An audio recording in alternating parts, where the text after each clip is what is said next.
Jai Jagannath. Good morning good afternoon to all of you. So, at first, let me congratulate the Puri Literary Festival team, Om Priyadarshi, Shiv and Sasank, those who have done tremendously well. Blessings of Lord Jagannath is always with them. The three young leaders, along with some young friends I met, Phalit and some other young friends, those who have very active for organizing G20 in Bhubaneswar, in Delhi, and in many other parts of the world. This young team, I can see the young leaders of India, they are doing tremendously well. So here, let me congratulate Raghav Krishna ji, Rajiv Vasudevan ji, Ajit Padmanabh ji. So I welcome three of them to the ancient temple seat, Jagannath's place, Puri. And the beginning, when we all know that the young team, for 3 days, this literary festival, and the topic for this session is startups. So as all of you know, the Odisha government, which has come for last 10 months, the swearing-in ceremony in Bhubaneswar was on 12th of June 2024. And after that, the Honorable Chief Minister along with the team, they all came to Puri on that 12th of night, and 13th early morning, they all went to the Jagannath temple, and the 4 doors, Chari Dwara, we told the 4 doors of the Jagannath temple was opened. And the blessings of Jagannath on the state for economic development, and as all of you know, for startups, we have a O-Hub in Bhubaneswar, and government has sanctioned 80 crores in the beginning to help the young startups, those who have ideas, and to translate them, they want some help from the government. And subsequently, last 2 days back, we have our Honorable Minister, Shri Nitin Gadkari ji, and they all went to see the World Skill Center in my constituency, Bhubaneswar North, in Mancheswar. It was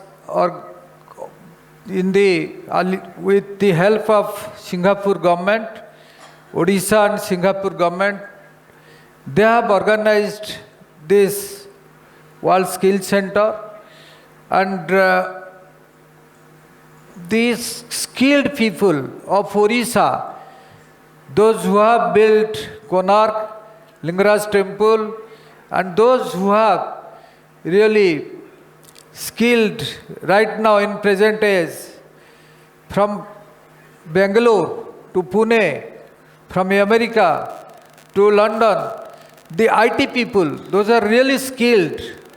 Most of them from India, and Odisha also have a major presence in IT sectors. Not only IT, in major sectors they have skills. So in this skill training center, not only from Odisha, youths from different parts of the country, they will come, they will be skilled, and this is one of the best skill center, not only in the country, in the South Asia. So let's hope for the best. This is a new government, we have a double engine. Let's be blessed by Lord Jagannath to go ahead.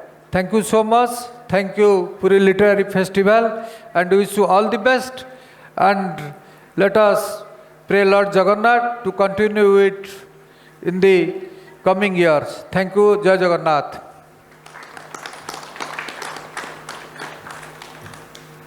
Namaskar, Jai Jagannath. I'm just here to say 2 lines. Lovely meeting you all. You guys are so dynamic, more power to all.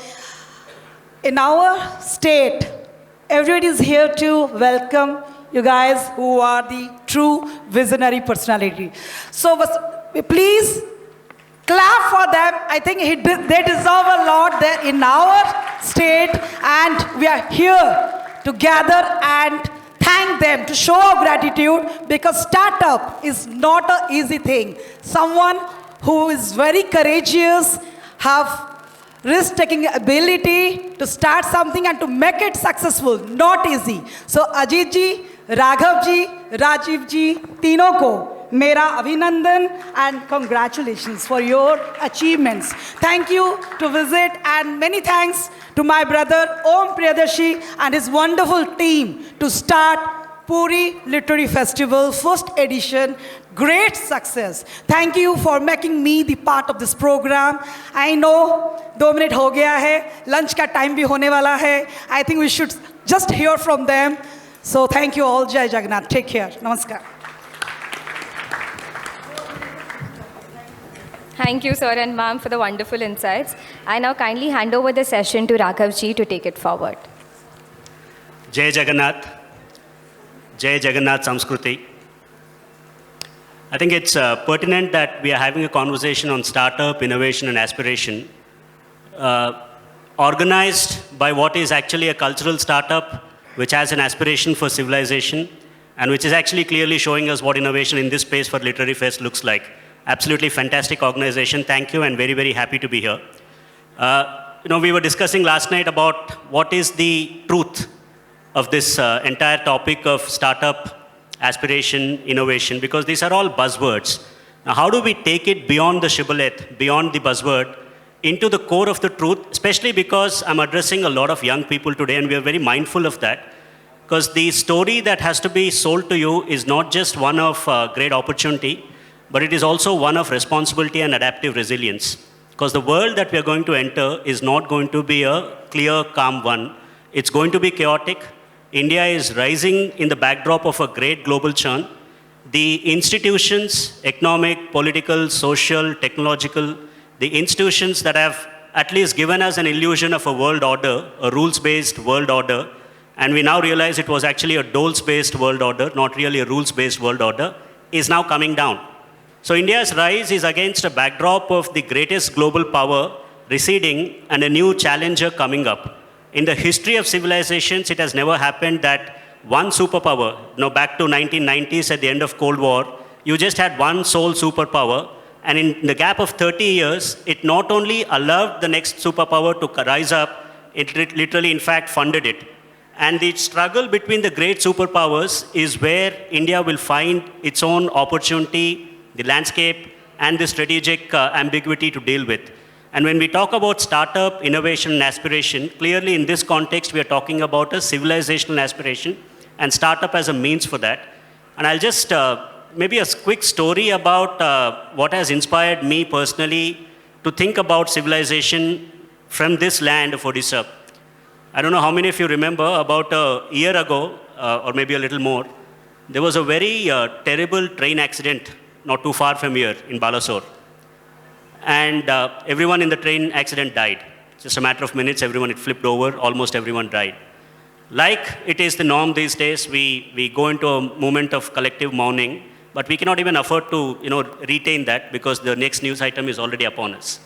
And we were busy scrolling and carrying on with our lives as we should.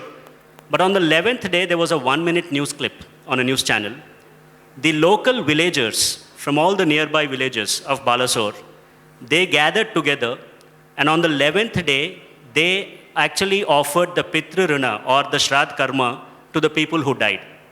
Now I want us to reflect on this for a minute. People who they've never met, people who they will never meet, what is considered to be illiterate, what is considered to be not educated. The people organically coming together. There was no state that asked them to come together. There was no market incentive that asked them to come together. There was no other force that actually coerced or coerced them to come there. There is a deeper resonance. And why is it that the villagers came together at the spot of accident, and what does that ritual involve? That ritual involves tonsuring your hair. That ritual involves staying without food for half a day, and then offering your oblations or offering your prayers. How many of us will actually have even a thought, forget doing it, even a thought of doing something like that? So when we think of civilization and innovation and aspiration, the greatest inspiration for an Indian and for a Hindu is this genius of this civilization that actually carried the abstract metaphysics. Why is a Shraddh Karma done? Because there is a soul's journey, and the journey has to be liberated. When somebody dies in a very, very abrupt way, the journey is interrupted and you do the ritual to liberate it. Now this is such an abstract thing of what happens after death, which the common villager understood, and not just understood but also practiced. True innovation in the Indian civilizational sense is behavior. When knowledge becomes behavior, that is the starting point of aspiration and innovation. And I have two people with me who exactly exemplify the spirit that I'm speaking about. They did not look at aspiration and inspiration as something out there. It was embodied. They've taken charge, like somebody mentioned. They've taken risks, and to give us not just startup in the job economic sense, but in the true knowledge systems and heritage sense. It's my pleasure and honor to have both of you, and we know each other for a long time, so we're going to slightly let go of the formalities. But my commitment over the next 40 minutes is to truth, is to make sure that the young person here who's listening is getting a real idea of not just the exciting part of startup, but also the responsibility of the civilization. With that, I invite Rajiv ji first to talk about your work, sir, because it's important that everybody understands there's a saturated techno image about innovation, right?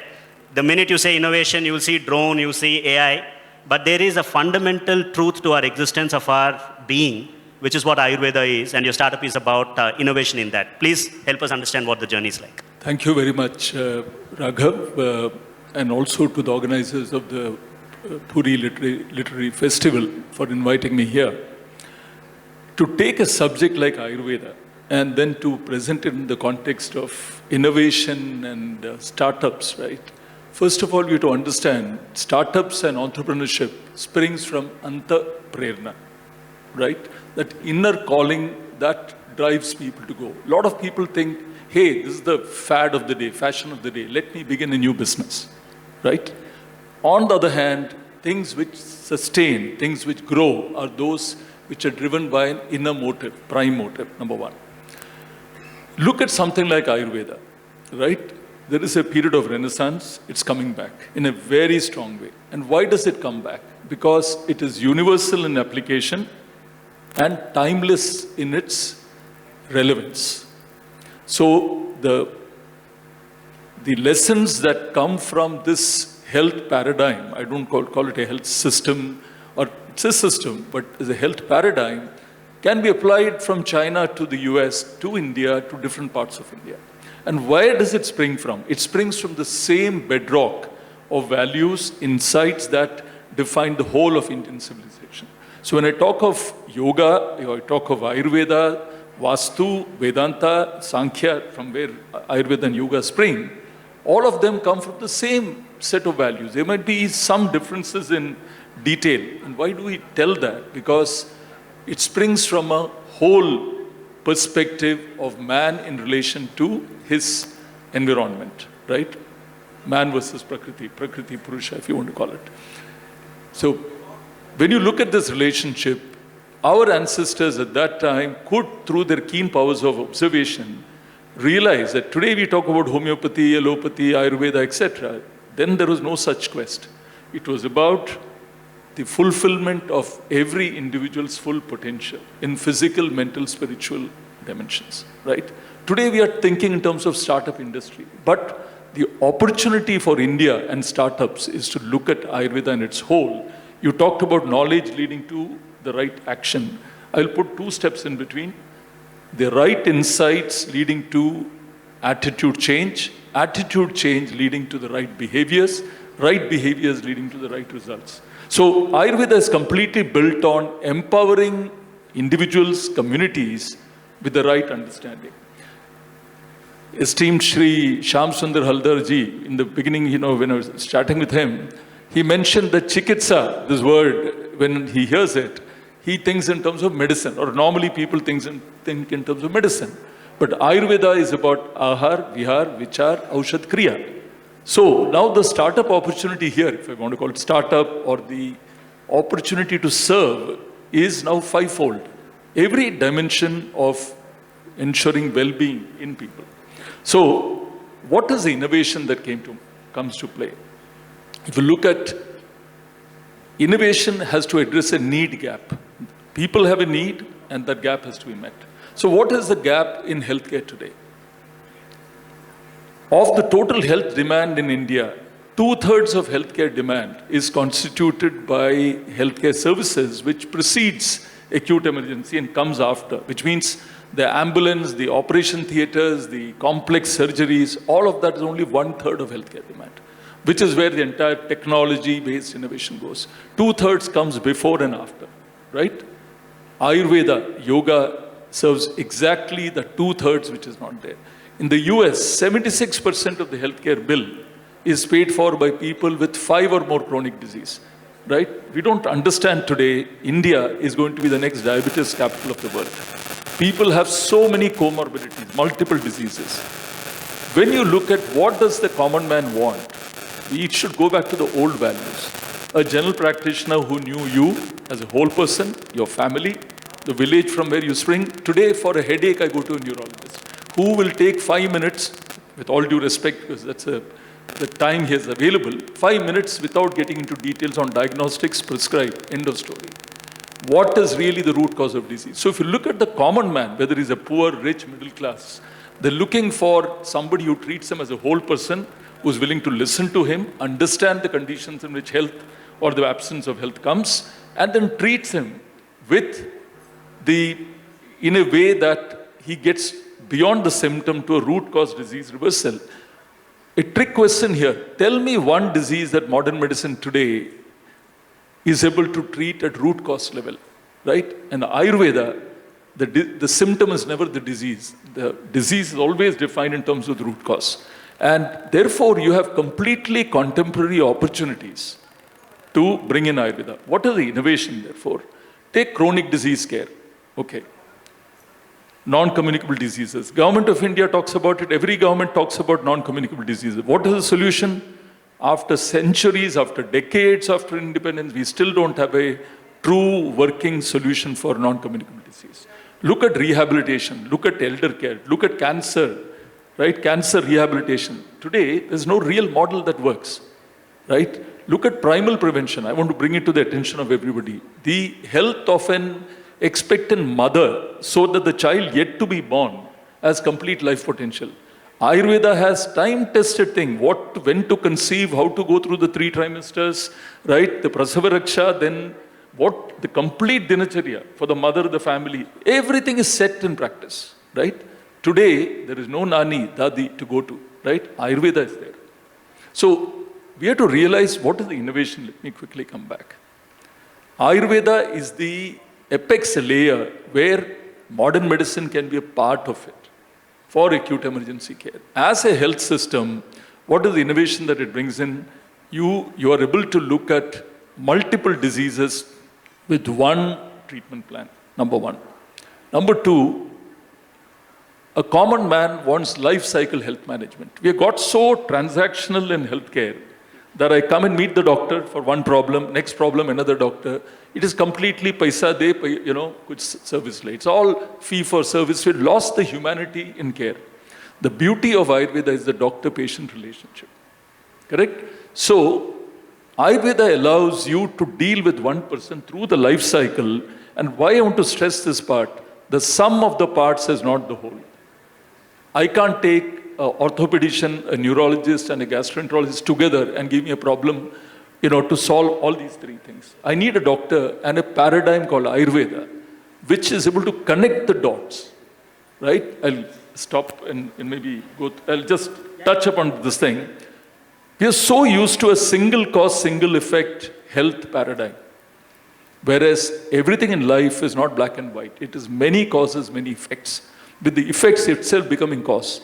The elegance of Ayurveda as a knowledge system is that it allows you to look at a person uniquely based on Desha, Kala, right? And Agni, the Rogi and the Roga together. Why am I bringing this up? No one-size-fits-all solution. I am in Orissa. I come from Bangalore to Orissa, right? What should I eat, not eat for my Prakriti? I have a headache. I'm in Bangalore. I have a headache in Delhi. Same person, same time, but in two different places. The Ayurveda solution is different, which is what it should be, right? You're so used to take Saridon low, aspirin low for a headache. So this paradigm, so where does innovation come really? Healthcare is the biggest need area today in the country. Globally, we know health systems are broken. India need not make the same mistakes that the other countries have done. We can do better. And how do we do better? There is a very, today the previous sessions were absolutely thought-provoking and riveting. Just could not move from the seat. But you look at it, what's happened with Ayurveda? People will say life expectancy pre-modern medicine was so-and-so, right? And now it has improved. What we don't realize is the law of averages are never accurate. You can take data over a large population. There were famines, there were droughts, why it happened, etc. And if you were to look at it similarly, in other civilizations also, their life expectancy was low. But that does not mean that Indians did not live to a ripe old age before. So we have to understand that let me conclude with this. Ayurveda is the knowledge or the science of longevity. And longevity is not living long, but living a life where you fulfill your complete potential. So for India as a healthcare system, the innovation lies in, and it is hugely employment intensive. So to the decision makers, the entrepreneurs, what you have to realize is that there are very good Ayurveda colleges in Orissa, Utkal University, very good colleges. Good Ayurveda startups should come up here to serve the people of Orissa. You don't need expensive, and quickly the innovation is this. Today to set up a hospital is very capital intensive because a lot of technology comes, etc. People don't need most of the technologies. Unnecessary diagnostics. You need diagnostics only when there is a need to check something. So the beauty of Ayurveda is a longer length of stay, right? There is a paralytic stroke, hemiplegia, or there is rheumatoid arthritis, psoriasis, any type of inflammatory bowel disease. All the common diseases, people need treatment for maybe 2 weeks, 3 weeks, because the Panchakarma process, the Purva Karma, the Pradhan Karma, the Paschat Karma, takes about 14 days to 21 days on an average, right? Current hospital models don't provide for it because the real estate is very expensive and what they've done. Ayurveda as a model is a very capital light model. For economies like India, for states like Orissa, Ayurveda gives you a low capital, high quality healthcare innovation possibility, which is truly patient centric. When you talk about affordable, accessible healthcare and acceptable healthcare, you can come up with regional solutions. Acceptable means what? The local people of Orissa, they will have solutions which meet their expectations. I don't give a dietary prescription based on what a Gujarati is eating or a Tamilian is eating. You will give something which is specific to this place. So it's a very elegant, beautiful system. And with the focus on tourism as well, Ayurveda can bring these aspects there. I want to tell how we have innovated is that we partner with all the mainstream modern medicine players so that Ayurveda in its complete potential can be taken. Road traffic accident cases who are from the ICU put on life support system, revive with Ayurveda and modern physical medicine and physiatry. Now, modern medicine keeps a person alive, Ayurveda heals a person. You can see umpteen videos where this is actually happening, right? Without Ayurveda, this person will not get back. This is one area. Appropriately integrative medicine. The National Health Policy in 2017 talked about a pluralistic integrative system. Ayurveda is the path towards that. Yoga is internationally famous. Ayurveda is also getting there, right? So innovation, on the other hand, is in technology.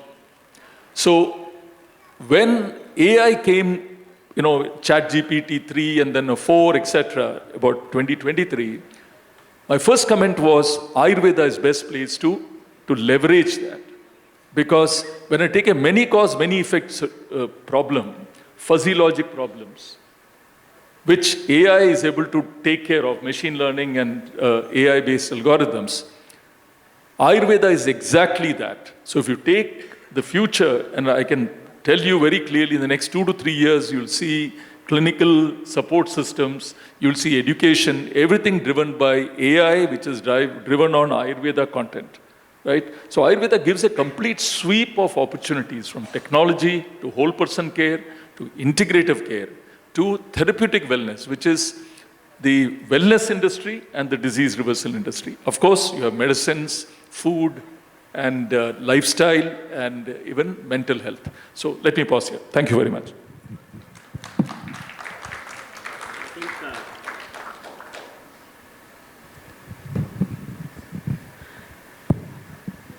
I think it'll take a few minutes for us to reflect on the breadth of what Rajiv ji covered here, and also understand it at a first principles level. When we talk about innovation, startup, aspiration, we already start thinking today in frames of economy and GDP and number of jobs. But the fundamental potential that can deliver all of that is the human potential. And the human potential has a very specific science to it. What he mentioned about the Ayurvedic wisdom pre-birth, when to conceive, how to nurture, what to eat, how to actually recover, how to have a whole being self. If you don't have full potential human beings, it does not matter what economic opportunity or what technology you create, because the outcome is going to be bad. So I want us to think about the relation between Ayurveda as a knowledge system and a national strategy for innovation along the lines of all the interventions that Rajiv ji spoke about. You can make an Ayurvedic startup in food, you can do it in therapy, you can do it in well-being, you can do it in tourism. All of these are linked opportunities from just one part, one element of our knowledge system, because the Indian knowledge system doesn't matter where you start. You can start from yoga, you can start from Ayurveda. It will de facto take you into the center of all other knowledge systems. That is the nature of Indian knowledge systems. It is integral. And integral knowledge systems produce integral beings, which is needed for innovation and culture. So I go from Rajiv ji's grand exposition to the creative culture and experiential immersive side, which is where Ajit plays a role in actually bringing our culture to our generation in deeply immersive and interactive formats. So tell us what the intersection of culture, technology, and heritage looks like for you. Excellent. Thank you so much for having me here. I didn't realize this is the first Puri Lit Fest until the organizers told me, because this manifestation is from somebody who is deeply, deeply experienced and entrenched in what they are doing. So kudos to the entire organization team. If I go back in time, 5 years ago, I wouldn't have had any connect with the words starting with H called history, or another word starting with H called heritage. I was happily working in Infosys. I come with deep experience there. And I am also a musician. I'm into heavy metal music as a composer. And my question that I had was, can I perform that music against a heritage backdrop? Much like Yanni used to do when we were younger. The kids in the rear end of this room may not be aware. So that was my aspiration. And I reached out to certain event management groups in Bangalore, Bombay, and Delhi. And they all had one statement to make. They said, Ajit, are you hallucinating or are you serious? So that ended my tryst with having a real world concert and heritage sites. But that flipped a thought in my mind. Can I create the heritage site virtually? And can I perform against that? And that's what led to eventually what who we are is all about. So we leverage immersive technologies like virtual reality, augmented reality, and give a person an experience, a walkthrough of a monument in a very multidimensional way, because our temples and monuments are multidimensional. They are on, there are lots on engineering and architecture, but on metaphysics, on symbology, on neurosciences. Each of these fields are touched upon just by visiting our temples. And this means that in order to retell this as a story, in spite of writing books, etc., is there a more engaging way to attract the younger generation? And for me, the answer was with technology, with immersive technology, with gamified technology, with interactive technology. So we create experiences where you become part of a temple construction, where you become part of a walkthrough, where we tell you how a heritage site used to look in the past, in the distant past, before the invasions, before the plunders, right? So while we read a lot about these in books and we see movies and we have WhatsApp forwards all over, how about becoming a part of that experience, right? Because neuroscientifically that leads to embodied cognition, which means your inner changes start. Your inner transformation starts, and much like what Rajiv said, that every change begins with a thought, and that thought is seeded by an inner calling. I mean, if we are not being individualistic in creation or initiation, then we are not doing justice to that creation. And that led to the whole thing, so that's what who we are is, and the idea is to find out who we are. Now, where innovation comes in is, in the startup world, like Raghav was saying, it's only economics, it's cap table, it's acquisition, it's IPO, it's attending huge conferences worldwide, talking about your technology prowess. For me, the innovation lies in the fact that I am taking something from the ancient past and marrying that with the modern. And that, I believe, every kid over here and across the country should endeavor to think within as to how I could leverage what is there today and bring out the past. It could be a familial history, it could be an empirical history, or it could be the entire history of the ancient civilizations of the world. So that's the kind of innovation that we look at.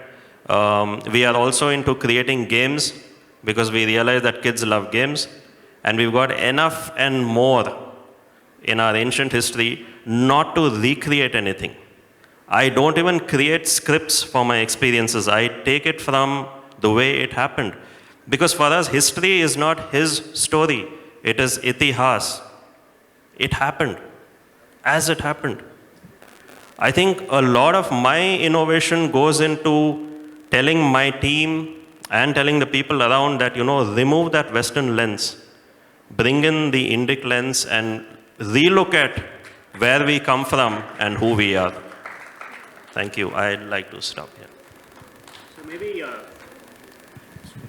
So maybe the next time around when we have a session on history, you can also imagine a parallel kiosk experience here, where when somebody is talking about a particular century or a king or a kingdom or an empire, you actually have that experience that also can be felt.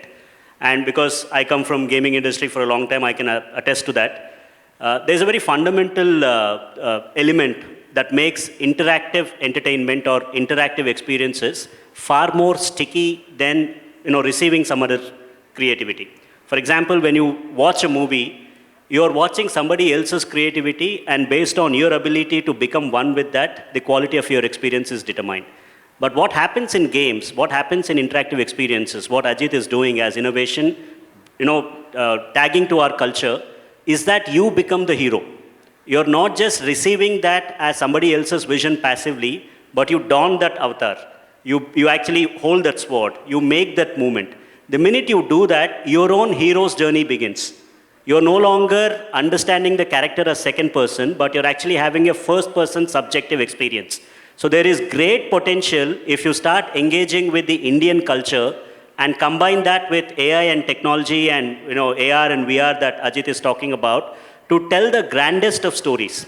And for all the young people who are looking at a career that is at the intersection of creativity and yet a decent opportunity to make an economic living, delving into our history and culture and tagging that with creative new experiences like museums, AR kiosks, there is a great potential to be unlocked there. And for those who want to understand how it can manifest, follow who we are. Now that is on the individual innovation story, but innovation for a nation is also an entire ecosystem. From policy to competence to education to financing to entrepreneurs. Now we also need to take a look at what are the risks and opportunities when we talk about innovation as a national strategy. I'll begin with Rajiv ji once again, because Ayurveda and public health is at the heart of any great national strategy. And what is the ecosystem that can either empower you, and what are the gaps that you see in the innovation ecosystem? So if you look at India as a nation, 1947 became independent.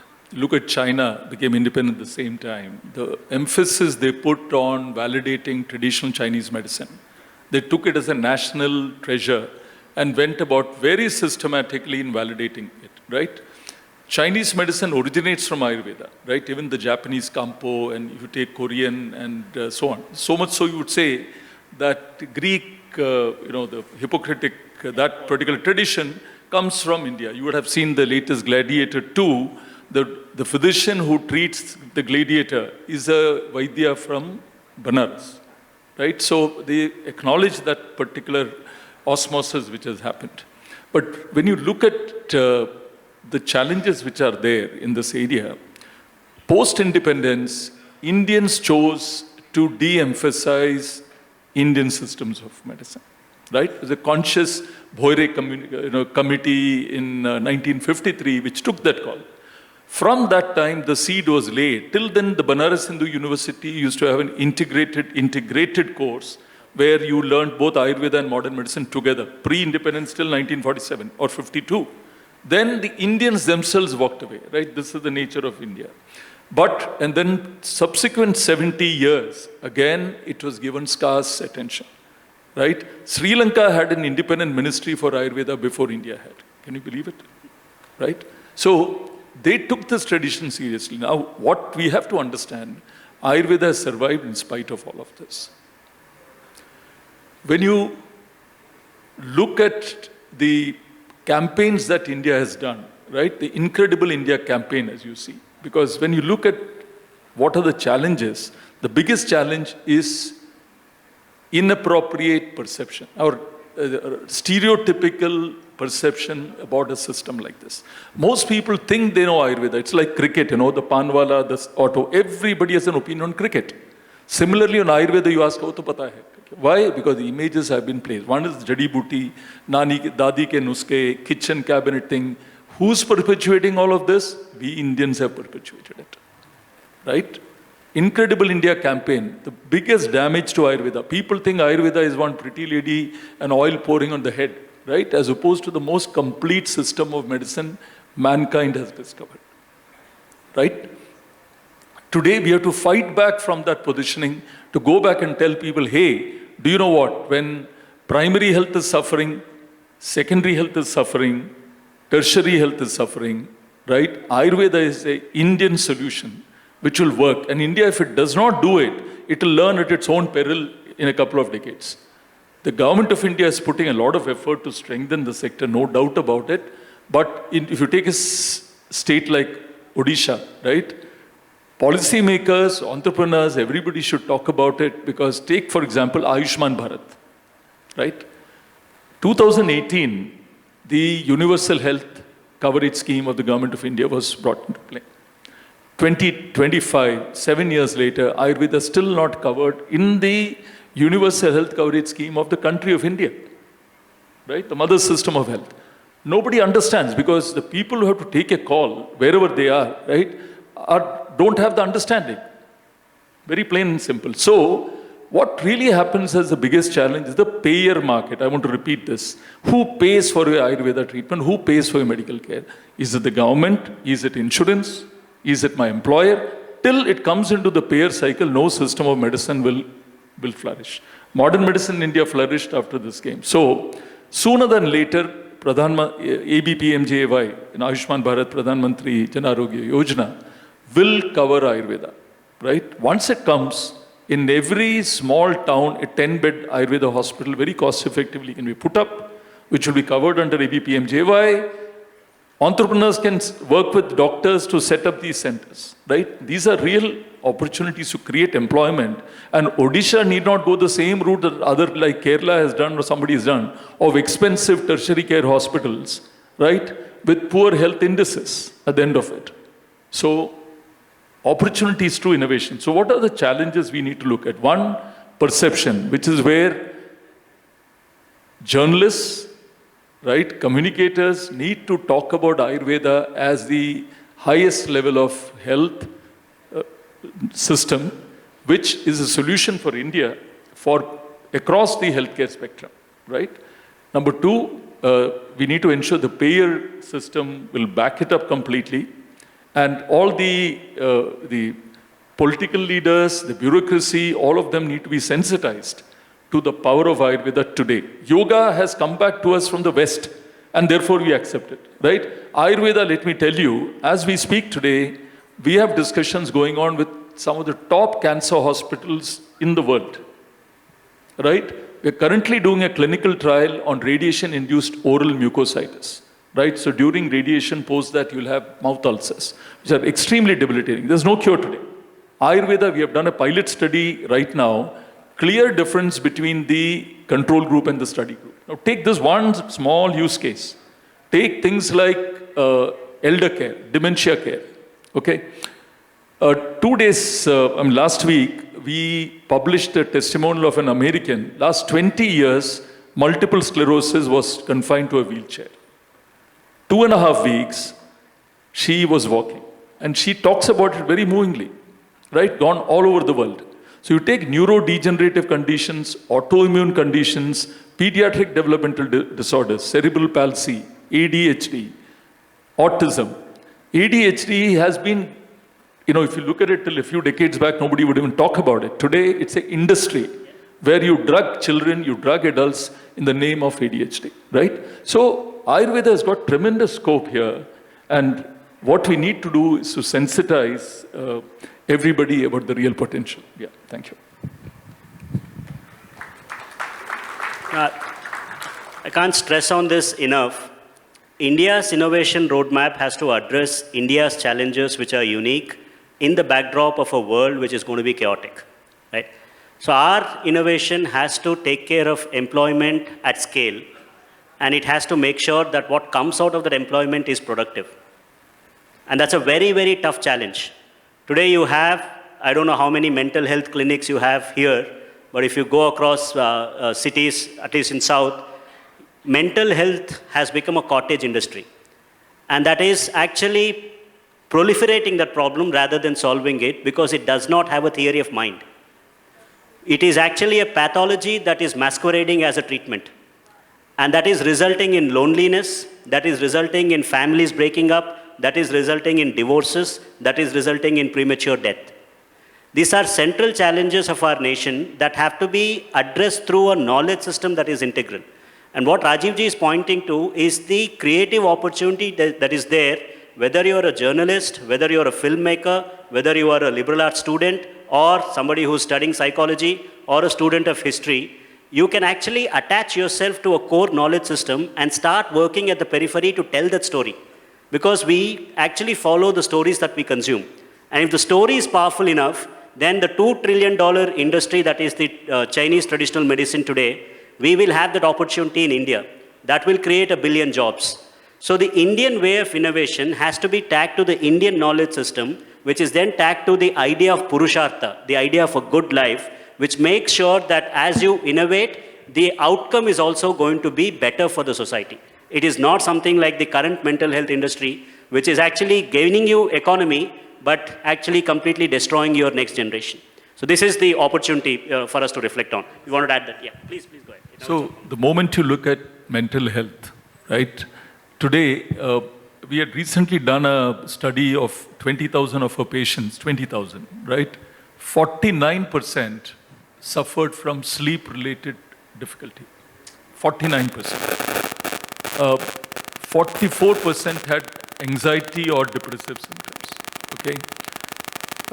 Bowel movement, about 40% were impacted. 34% take metabolism or digestive disorders, close to 40%. Now the interesting part, 82% of this 20,000 people had 2 or more of these things.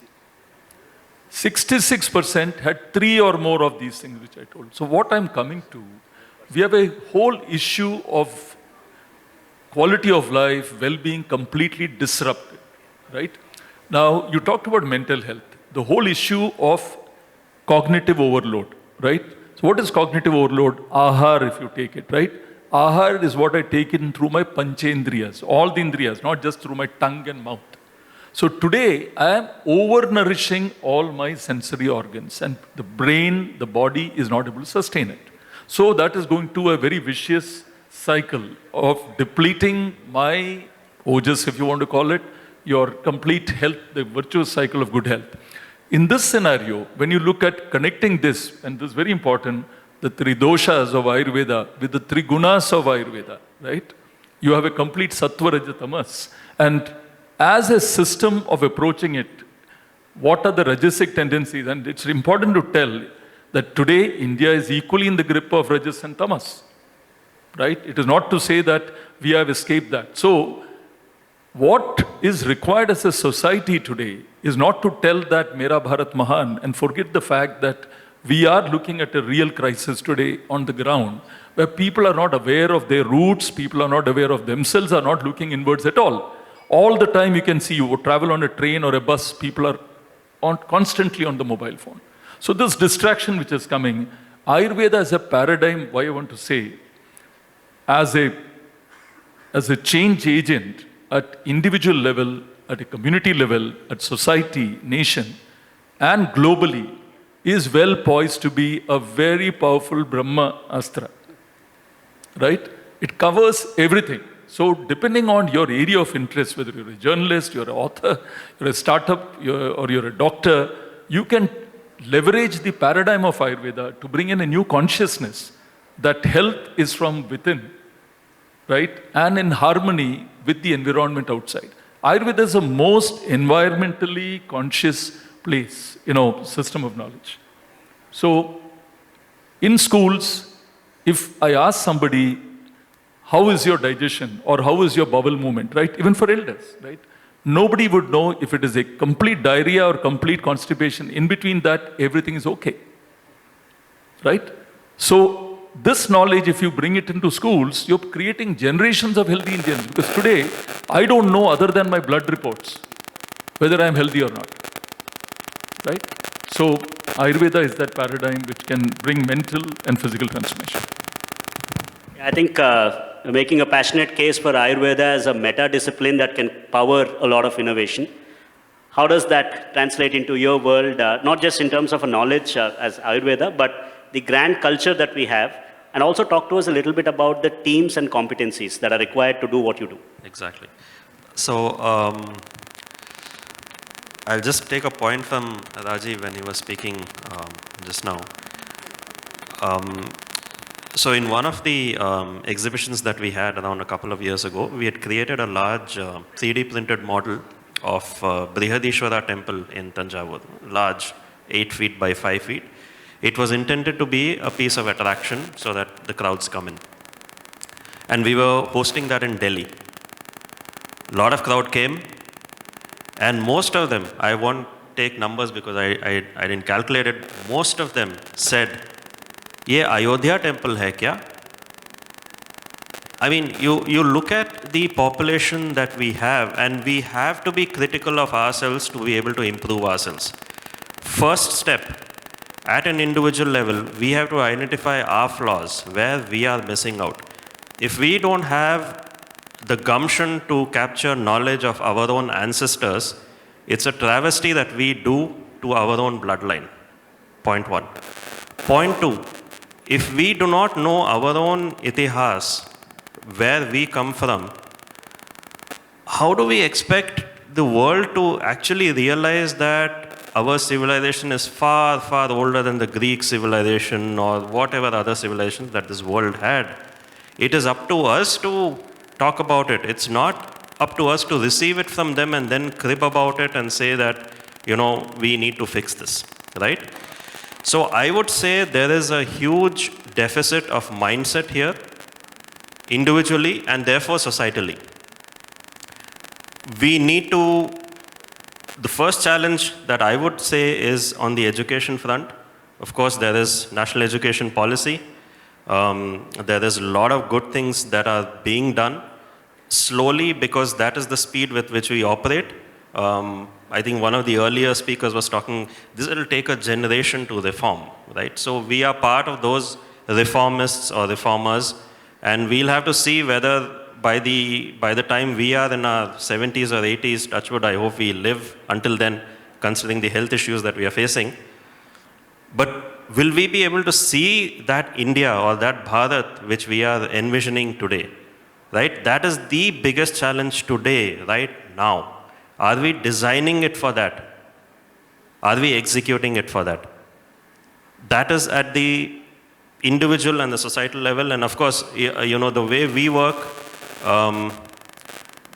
we come with very, very niche capabilities. We are talking about animation artists. We are talking about 3D designers. These are not software engineers per se. They are creative by nature.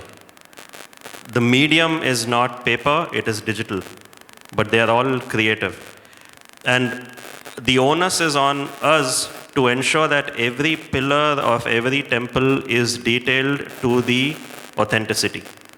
Now that takes a lot of time, that takes a lot of effort. So our experiences take time. For example, we created a Sharda Peeth in Pakistan-occupied Kashmir. We created a walkthrough of Sharda Peeth as it used to be 2,500 years ago. That took 4 to 5 months to build. Okay, I'm just talking about the animation. And here we are in a startup rat race or whatever you want to call it, where a startup starts in 2023 and it's valuated at $400 billion. And the founders are operating in a loss-making company for 3 years at a salary of 11 crores annually. This just doesn't add up. Contrast that with the startups in, the US, where they take time to build these. They do R&D, research and development. They take years to do research and development before they come out with something that they call as a product or a platform. I see that as a huge gap here. I think we are running ahead of ourselves.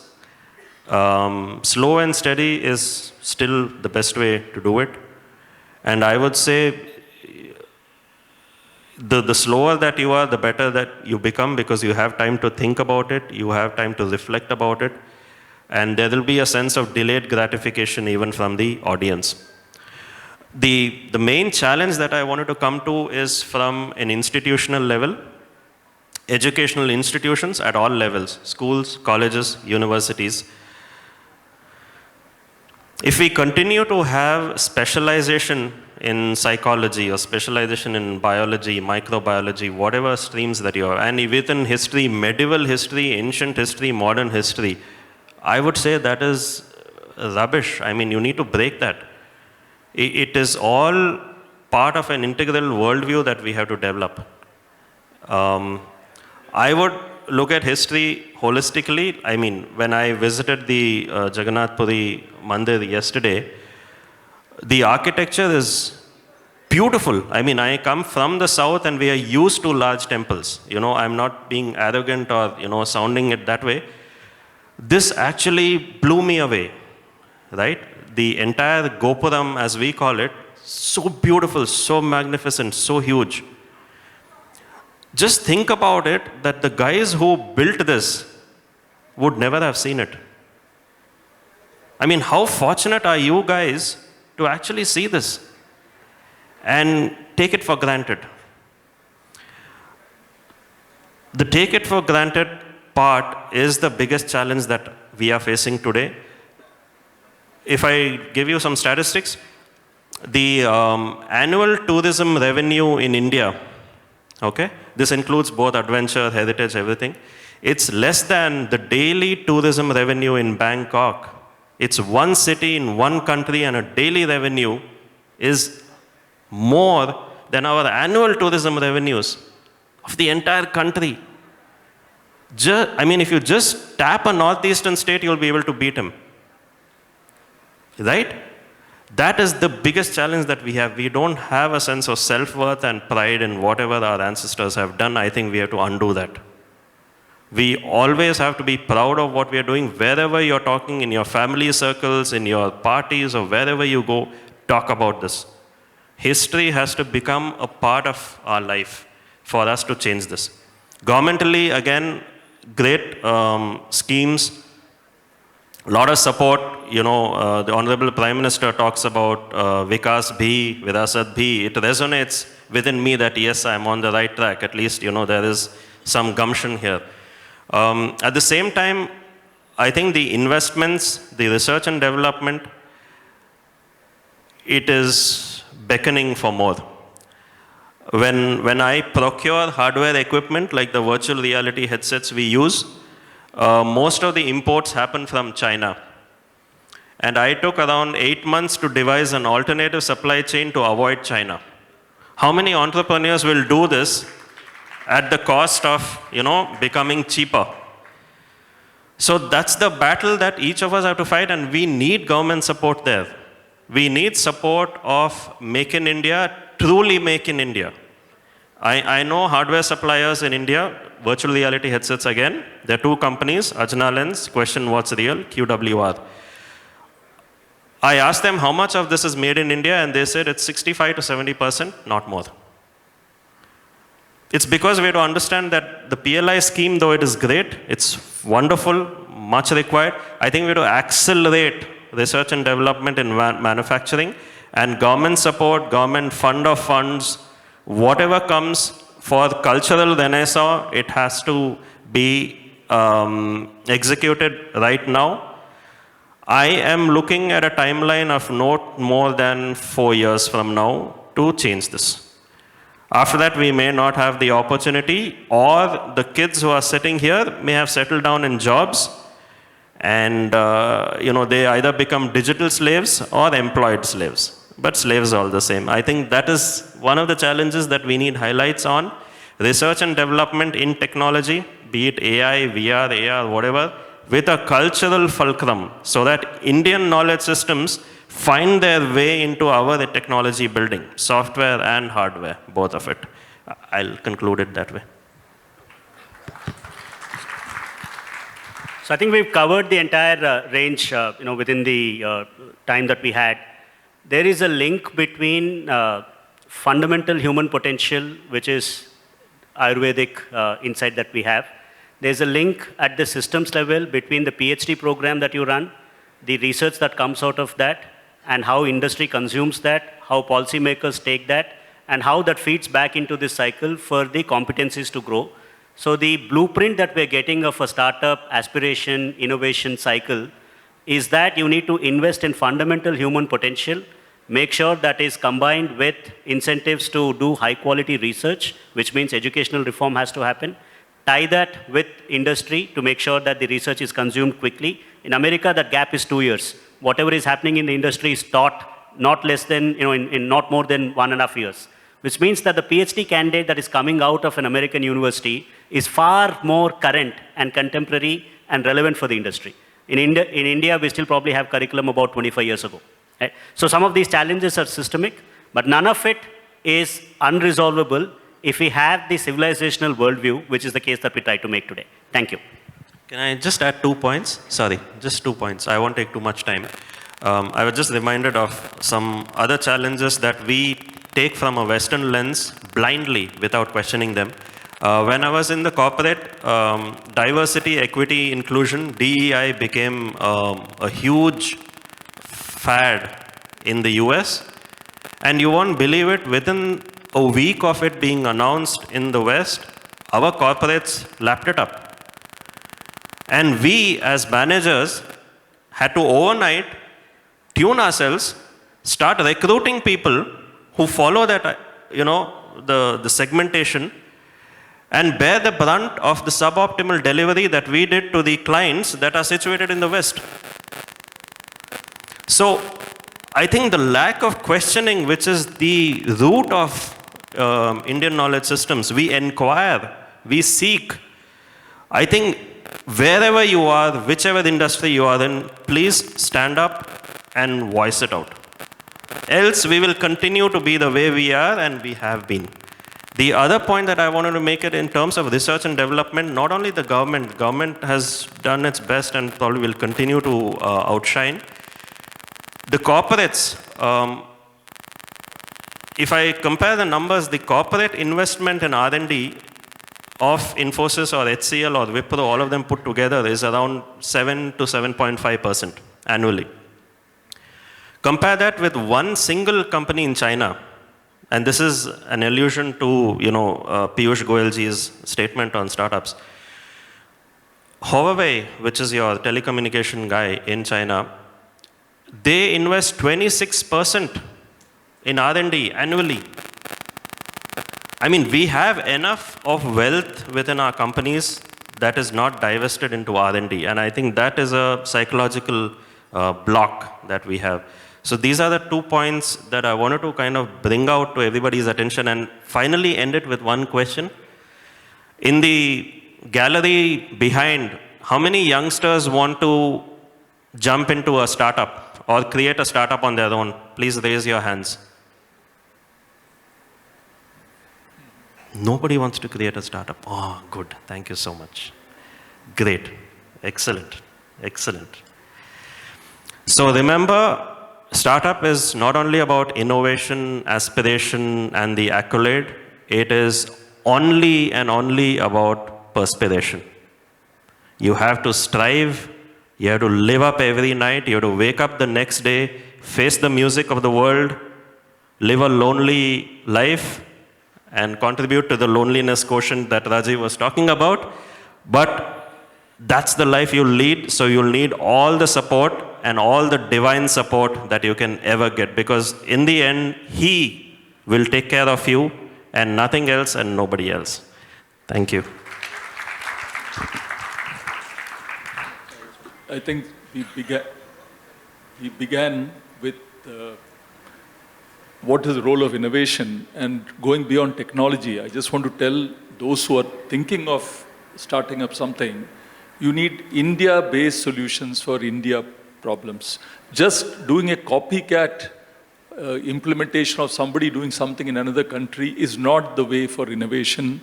So the aspiration that you must have as an individual is to make solutions which serve Indians in a cost-effective manner, smartly, right? Not just wasting and, the kind of startups which have come to occupy India. So be Indian and think Indian, isn't that I would say. Thank you.